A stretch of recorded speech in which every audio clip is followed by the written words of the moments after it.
This segment brought to you by Kansas Corn. Learn more at kscorn.com. Welcome back. Now let's see what Duane and Kyle are up to today on Plain Talk. Hi, this is Kyle Bauer with Plain Talk with Duane Toews. Kyle Bauer, your fact or fiction question today. Mine and mine alone. Nobody else gets to play along. All right. It's you alone. If you evaporated all the water out of the oceans, okay, you'd have enough salt to cover the land area in 6 feet of salt. Fact or fiction? Oh, I'll bet that's true. Fact. Yeah. How about a 500-foot layer? Well, that's what I thought. I thought it'd be a lot more than that. Isn't it something like 3/4 of the land area of the world is covered in ocean?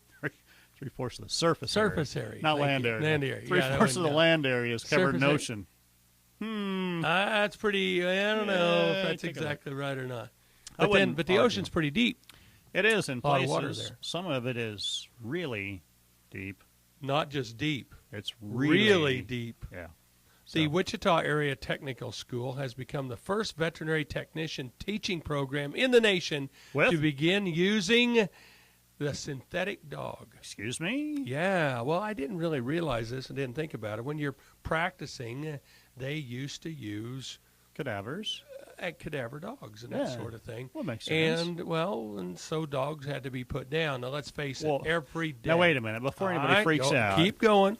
They didn't put dogs down just so they could work on them. They put dogs down every day. Yeah. Yeah, but they use those dogs then to be put down to practice on. Right. Which at least they'd be used for something. Right. Some good come out of it. Well, the interesting thing is with this is the synthetic dog. Yeah. I'm not even going to try to say the name is made of water, fiber, and salt, just like a real animal, and is designed to replace live animals and animal cadavers in veterinary medicine training. Really? They breathe and bleed just like real dogs. Oh. Has individual muscles and bones and organs, and additionally can be operated on repeatedly without any risk to live animals. Well, of course not. But how do you repeatedly do it? Yeah, but how do you know if you were really successful or not?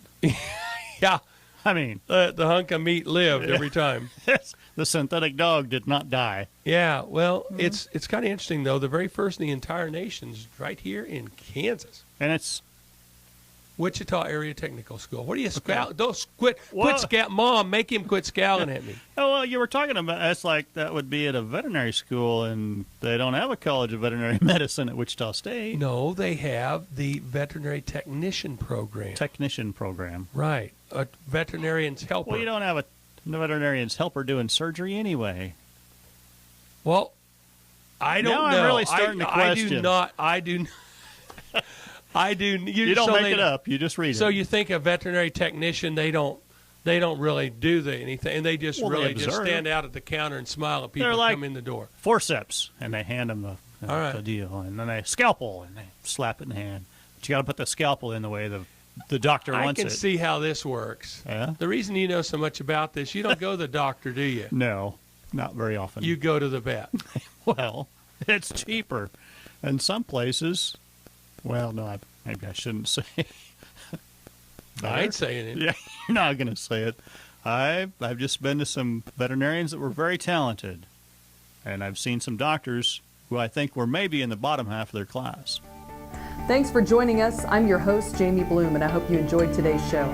See you next week on Farm Factor. We're here every Tuesday on Ag AM in Kansas.